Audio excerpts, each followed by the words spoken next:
Graças a Deus. Deus abençoe todos vocês, meus amigos. Que o Espírito Santo venha conduzir a nossa meditação e alertar a todos com respeito à vontade de Deus para as nossas vidas. É suposto que quando nós entregamos nossa vida para Jesus, nós o consideramos o nosso Senhor, o nosso Salvador, que perdoa os nossos pecados, salva a nossa alma, mas o nosso Senhor, sobretudo, quer dizer, voltamos à comunhão com o eterno Deus, Pai de nosso Senhor Jesus Cristo. Como aconteceu, por exemplo, na época de Adão e Eva, eles foram expulsos, eles morreram para Deus.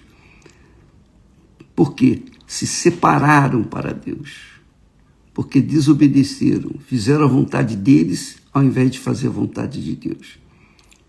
Comeram do fruto proibido e então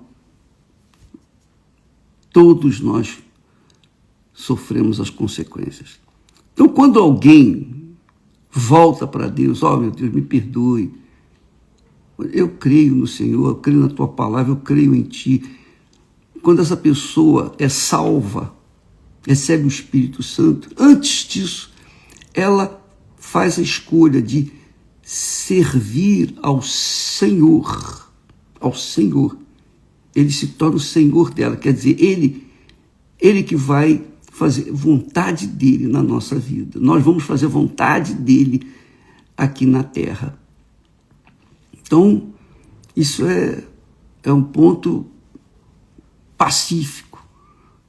Então, quando a pessoa entrega a vida para Jesus e faz dela o seu Senhor, então ela se torna serva, ela vai obedecer à sua voz.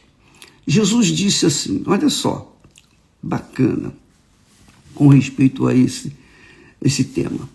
Jesus disse assim, porque Deus enviou o seu Filho ao mundo, não para que condenasse o mundo, mas para que o mundo fosse salvo por ele.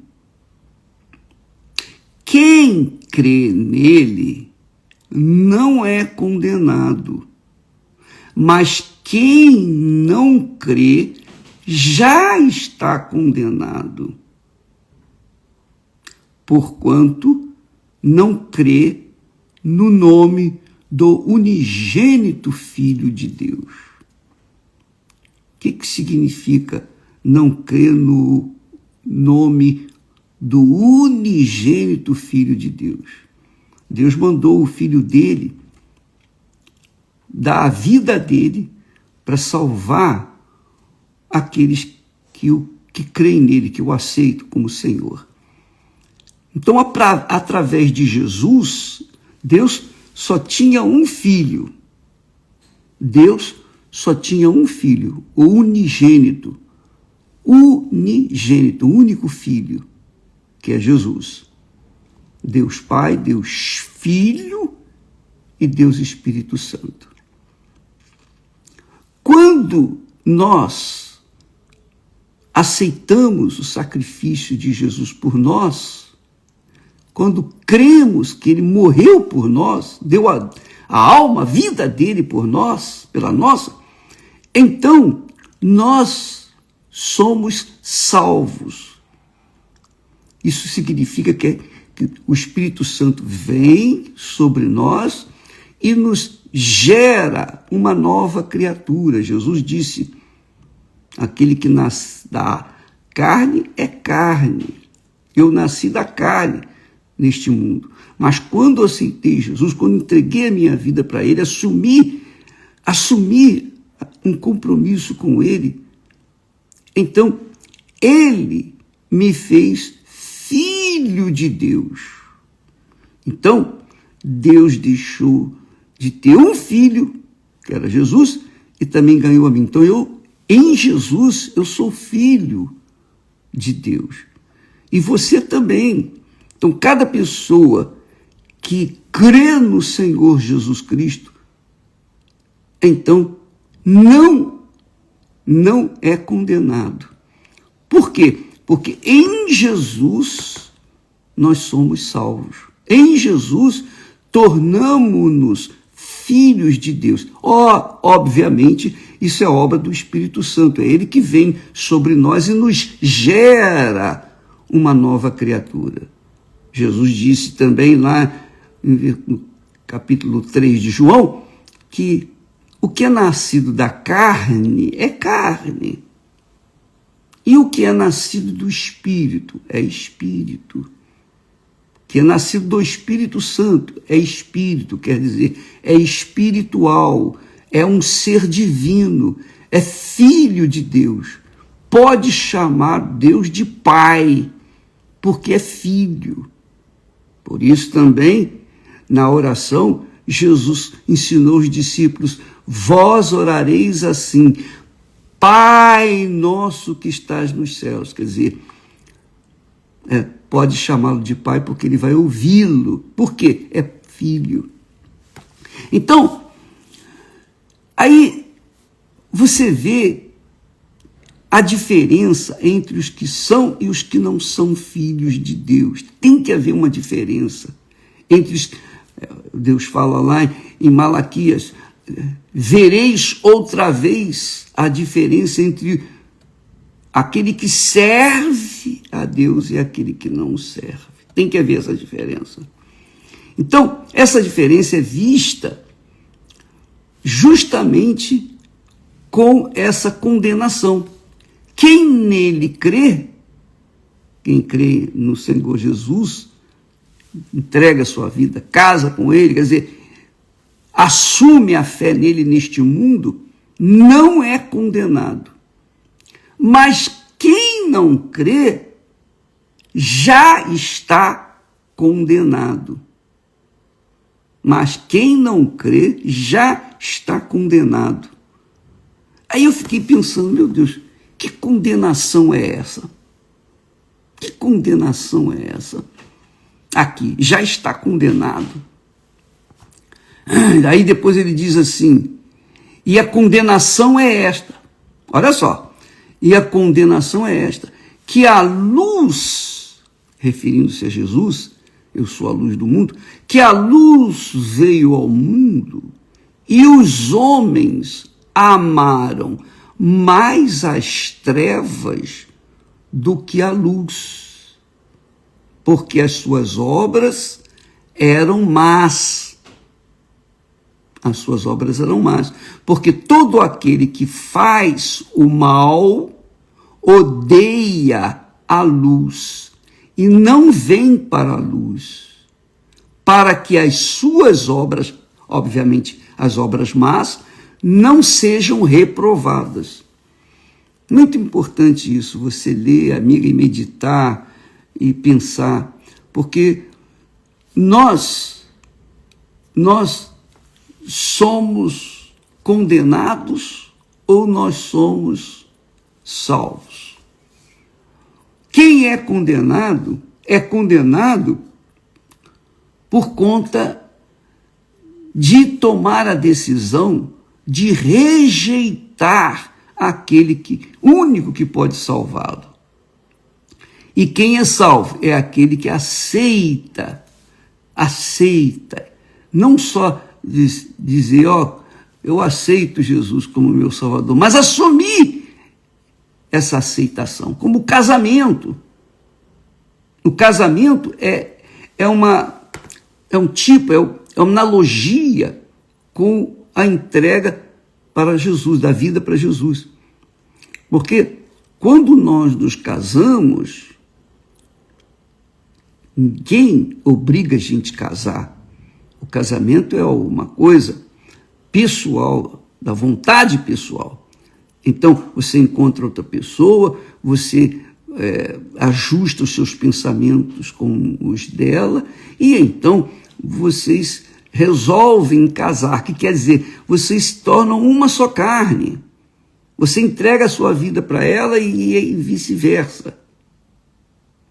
Então, naquele compromisso que se faz no altar, aquele compromisso assumido no altar, perante Deus, como testemunha principal, aquilo ali é eterno, acabou. Quer dizer, é terreno, né? Na eternidade é outra coisa, mas aqui na terra ele representa Jesus e ela representa a igreja de Jesus. O noivo e a noiva. Então, quando se entrega, os dois se tornam uma só carne. Uma só carne. Quando se entrega a vida para Jesus, é a mesma coisa. É um compromisso assumido de parte a parte, da parte dele para conosco, da nossa parte para com ele. Quando nós nos entregamos a ele, ele é espírito. Então nós, para fazermos isso, nós temos que, em espírito, entregar nossa vida para ele, quer dizer, nossa mente, nosso intelecto, nosso racional, a nossa vontade. Então a gente entrega para ele, e aí, como está escrito, aquele que se ajunta com o Senhor, quer dizer, que se casa, que se entrega para o Senhor, é um espírito com ele. Por isso, estas pessoas não são condenadas. Jesus diz aqui, quem crê nele não é condenado. Não é condenado. Mas quem não crê já está condenado. É o caso, por exemplo,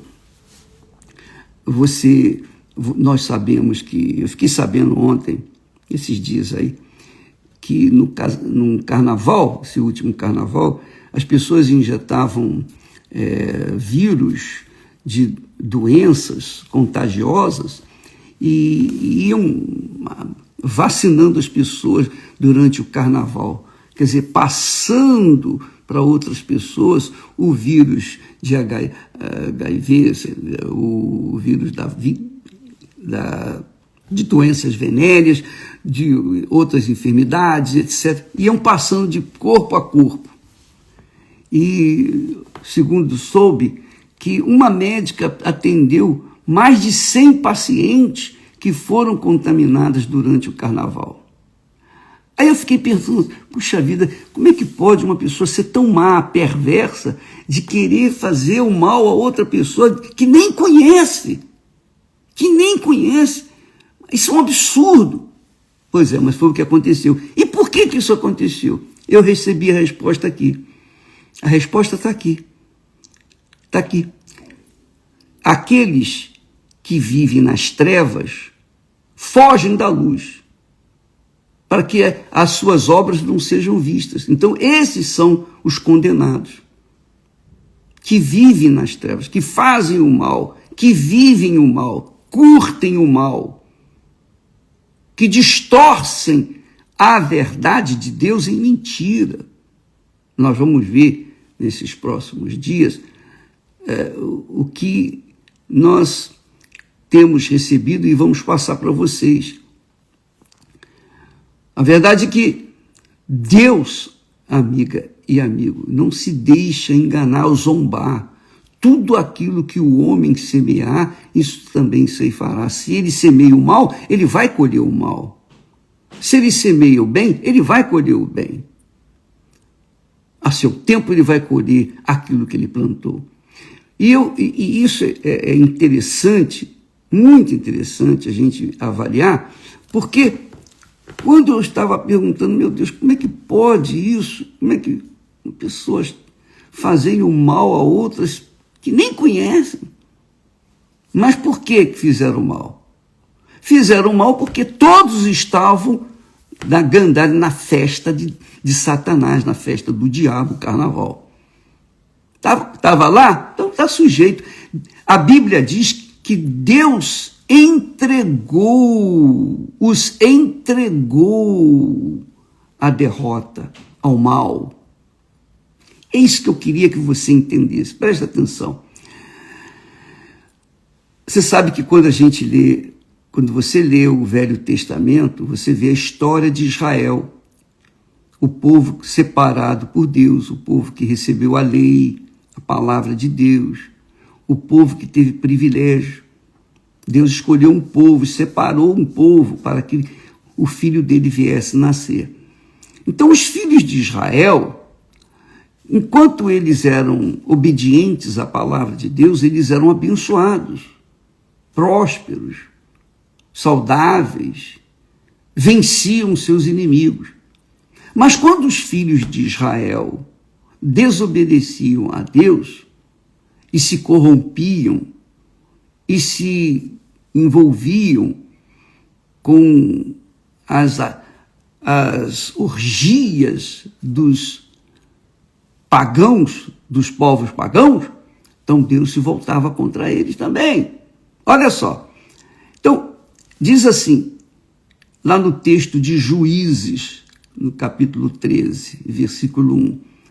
E os filhos de Israel tornaram a fazer o que era mal aos olhos do Senhor. E o Senhor os entregou na mão dos filisteus por 40 anos. Os filisteus eram os inimigos de Israel. Então, isso que aconteceu no passado, na história de Israel, acontece na história do cristianismo. Acontece a mesma coisa. A pessoa se diz cristã, mas vai brincar o carnaval. Ora, o que essa pessoa está querendo? Está querendo agradar a Deus? Está querendo entrar na presença de Deus? Não. A pessoa que vai para o carnaval vai para a festa da carne. A festa da carne é a festa do diabo. A carne contraria o espírito e o espírito contra a carne. Porque não há comunhão entre a carne e o espírito. Está escrito isso. Então, quando uma pessoa se diz cristã, vai para o carnaval, inclusive, os pais levam as criancinhas para brincarem também o carnaval, estão ensinando, estão cultivando ali o quê? O mal. Estão semeando o mal nas crianças. Quando os filhos crescem e se tornam rebeldes, viciados, drogados, quando os filhos crescem, se tornam maus filhos, o que acontece? Os pais sofrem. Puxa, aí vão para a igreja, oh meu Deus, Senhor e tal. Os filhos vão colher o que foi plantado. Deus entregou Israel na mão dos filisteus, inimigo número 1 de Israel. E Deus entrega mesmo a pessoa que se diz cristã, ele entrega aos seus inimigos. Por isso que a gente faz assim, puxa vida, por que a minha filha, meu filho está nessa vida? Por que faz isso? Poxa, você chora, nós sofremos pelos filhos rebeldes. Só que oramos, jejuamos, lutamos por ele, mas parece que os céus estão fechados, são como bronze. Não ouvem. Você pergunta, mas por quê? Mas por quê? Por quê? Por quê? Porque Deus os entregou nas mãos dos inimigos, que é o diabo. O diabo e seus demônios controlam esse mundo. Esse mundo é do diabo. Nós vivemos no mundo do inferno, um mundo sujeito às trevas. E quem crê no Senhor Jesus é livre do poder do inferno, da força do inferno. Mas se por acaso tornamos a fazer o que era mal aos olhos do Senhor, nós seremos entregues também a Satanás. Essa é a realidade. Então, esse sofrimento, essa dor, foi o que aconteceu com Israel e tem acontecido. Tem acontecido. Você verifica, por exemplo, com fé, você pode conferir isso. Lá em Israel estava sendo feita uma festa de algazarra, um carnaval como o carnaval do Brasil. Estavam entregues à carne, a festa da carne, ainda tinha um Buda lá, tinha imagens lá, estavam dançando e curtindo a imagem dos deuses deste mundo. Então vieram os filisteus e mataram lá, e até hoje a gente está morrendo. Por causa do quê? Aquele povo que conhecia a palavra e conhece a palavra de Deus, aquele povo não creu na palavra. Essa é a realidade. Provocou a ira de Deus. E então veio o que nós temos assistido, o que está acontecendo lá em Israel. Sofrimento, morte, para tudo quanto é lado, tanto da parte de Israel quanto da parte dos filisteus, digamos assim. Entendeu, minha amiga, meu amigo? Deus, está aqui escrito, e os filhos de Israel tornaram a fazer o que era mal, porque já tinham feito. E toda vez que os filhos de Israel faziam o que era mal, Deus os entregava aos inimigos, aos seus inimigos. Aqui no caso, o Senhor os entregou na mão dos filisteus por 40 anos. 40 anos, uma geração viveu sob o domínio dos filisteus. Por quê? Porque aquele povo que conhecia o Deus de Abraão, o Deus de Israel, o Deus de Isaac, o Deus de Israel, estava fazendo o que era mal perante o Senhor. E isso aqui é muito importante falar, porque você vai ver a sua vida, eu vou analisar a minha vida. Eu não estou aqui para julgar ninguém, nós estamos aqui para falar, ensinar aquilo que está escrito nas Sagradas Escrituras. Então, se eu tenho juízo, eu vou seguir a palavra de Deus. Eu vou obedecer, porque se eu desobedecer, eu posso cair nessa desgraça de Deus me entregar aos filisteus, quer dizer, ao diabo, por conta de conhecê-lo, de conhecer a Deus e fazer a vontade da carne ou do diabo. Então Deus nos entrega. Deus nos entrega aos nossos inimigos. Não foi só lá, nessa época de Juízes, não. Aconteceu também lá em Crônicas. Diz assim: veio grande ira do Senhor sobre Judá e Jerusalém. Judá e Jerusalém, a cidade do grande rei. Veio grande ira do Senhor sobre Judá e Jerusalém, e os entregou à perturbação, à assolação e ao escárnio, como vós o estáis vendo com os vossos olhos, porque eis que nossos pais caíram à espada, e nossos filhos, e nossas filhas, e nossas mulheres também. Por isso estiveram em cativeiro, segundo Crônicas 29, versículos 8 e 9. Veja, minha amiga, meu amigo. E há quem diga assim: eu não creio em Deus. Olha só a situação. Uns são abençoados e os outros são amaldiçoados. Como é que pode? Que Deus é esse?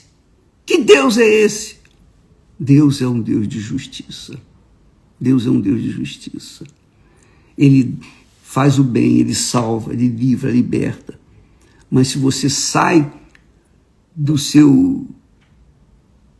da sua proteção, se você deixa a proteção dele, você deixa de ouvir a sua voz, a sua palavra, você é entregue aos seus inimigos, a quem você está ouvindo.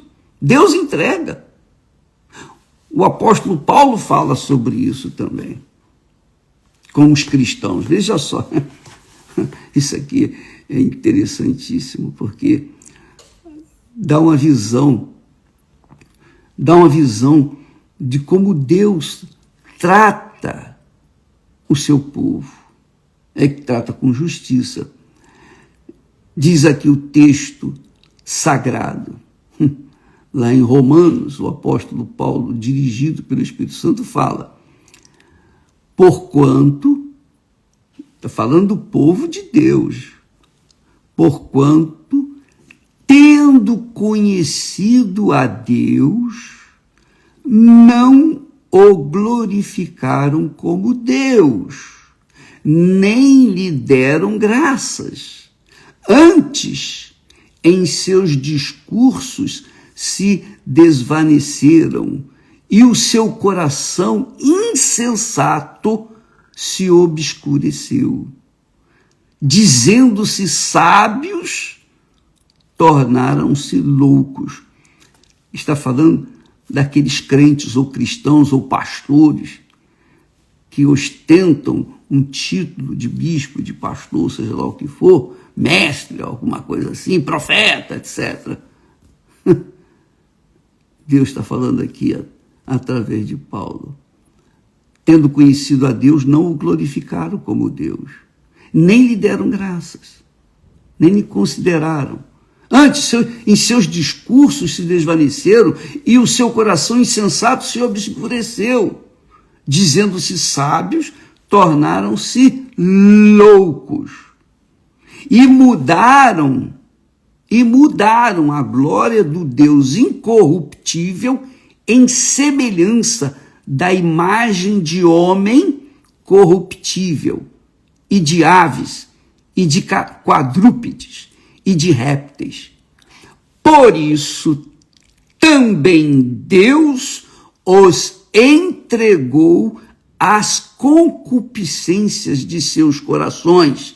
A imundícia, quer dizer, entregou as concupiscências dos seus corações, os entregou à imundícia para desonrarem seus corpos entre si, pois estes mudaram a verdade de Deus em mentira e honraram e serviram mais a criatura do que o Criador, que é bendito eternamente. Amém. Por isso, Deus os abandonou, olha só, Deus os abandonou às paixões infames, porque até as suas mulheres mudaram o uso natural, contrário à natureza. E, semelhantemente, também os homens, deixando o uso natural da mulher, se inflamaram em sua sensualidade uns para com os outros, homens com homens, cometendo torpeza e recebendo em si mesmos a recompensa que convinha ao seu erro. E como eles não se importaram de ter conhecimento de Deus, assim Deus os entregou a um sentimento perverso para fazerem coisas que não convêm. Romanos, capítulo 1, do versículo 21 ao versículo 28. Então, minha amiga, meu amigo, o que chama atenção aqui é o verbo entregar. Deus os entregou, por isso também Deus os entregou. Também no Velho Testamento, a mesma coisa, os entregou. Por isso Deus os abandonou às paixões infames. Quer dizer, Deus entrega. Abre mão, tá bom, vocês querem servir ao diabo? Que sirvam ao diabo, vão colher os frutos do seu Senhor. Então, muita gente morre, muita gente sofre, muita gente geme, muita gente diz que não crê em Deus porque ele é mau. Não! Deus é justo, perfeito. Eu não estou defendendo Deus porque Deus não precisa de defensor, Deus não precisa de advogado, Deus não precisa que ninguém o defenda. A palavra dele já diz tudo. Então, se eu fizer, ou escolher, ou optar, fazer o que é errado, eu vou ser entregue às minhas paixões infames e vou pagar o preço e vou colher o preço. Por isso, eu estarei sendo condenado. Já estarei sendo condenado. Na minha vida pessoal, fracasso, doença, enfermidade, descasamento e todo o inferno que esse mundo apresenta. Mas se eu me mantenho obediente à palavra de Deus, ele me protege, ele me guarda, porque ele é o meu Senhor. Ele é o meu Senhor. Então é obrigação dele, uma vez que ele se entregou para mim, pagou o preço por mim, eu sou dele. Jesus pagou o preço para a minha salvação. Então eu sou responsabilidade dele. Então, se eu sigo obedecendo a sua palavra, então é obrigação dele também cuidar de mim. Se o diabo vier, não vai conseguir fazer nada. Não, lembra aquela senhora lá que deu testemunho, que nós colocamos há semanas atrás? Ela tentou durante muito tempo me matar com bruxaria, com feitiçaria, vendeu um apartamento, perdeu um apartamento só em bruxaria, só para acabar comigo. E eu nem sabia, mas Deus me guardou. E não somente ela, mas outros tantos bruxos que se uniram para tentar acabar com a minha vida. É obrigação de Deus cuidar de mim, porque eu sou dele. Eu sirvo a ele, eu obedeço a palavra dele. Então tem que haver sim, uma responsabilidade da parte dele para comigo, como tem que haver uma obediência da minha parte para com ele.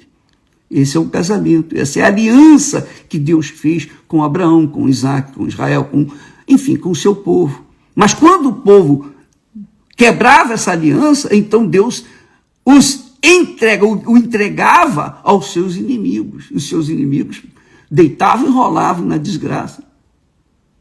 Então, amiga e amigo, avalie bem a sua vida, porque de repente você chora, geme, padece por uma criatura que vive e gosta das trevas. E você fica chorando, você fica perdendo tempo na sua vida por uma pessoa que Deus entregou já ao mal, à condenação. Porque aquela pessoa não era criança, aquela pessoa sabia da verdade. Aqui, você pode ler direitinho que o apóstolo Paulo, dirigido pelo Espírito Santo, diz: porquanto, tendo conhecido a Deus, é o detalhe, tendo conhecido a Deus, não o glorificaram como Deus, nem lhe deram graças. Quer dizer, eram cristãos também. Então, Israel do passado, do Velho Testamento, hoje é o cristianismo. São aqueles que se dizem cristãos ou crentes, mas que, com certeza, nunca nasceram da água e do Espírito Santo, nunca nasceram de Deus, por isso vivem ou viveram uma vida contrária à vontade de Deus. Nós vamos falar mais a esse respeito amanhã, mas vale a pena você meditar nesse texto, porque aí você vai ver a diferença entre o que serve a Deus e o que não o serve. Você vai ver a diferença. E você está nessa diferença. Se você serve a Deus, você pode ter certeza que Deus cuida de você, como Ele cuida de mim. Agora, se você não serve, Ele entrega a você ou se a gente não o serve, ele entrega a gente aos nossos inimigos, às concupiscências do nosso coração, aos desejos impróprios do nosso coração. É uma questão de inteligência. A fé em Deus é uma questão puramente de inteligência, em que você toma conhecimento da verdade e segue-a, e vai colher os frutos da sua obediência. Agora, se você conhece a verdade e não segue, você vai colher os frutos podres da mentira. Aí você pergunta, mas bispo, e aqueles que não conhecem a verdade? Por isso, Deus tem chamado muitos para pregar o evangelho, para que todos venham conhecer a verdade, para que a verdade venha libertá-los. Deus abençoe vocês e amanhã estaremos de volta aqui, em nome do Senhor Jesus, se Ele permitir. Graças a Deus. Graças a Deus. Deus abençoe, em nome do Senhor Jesus. Amém.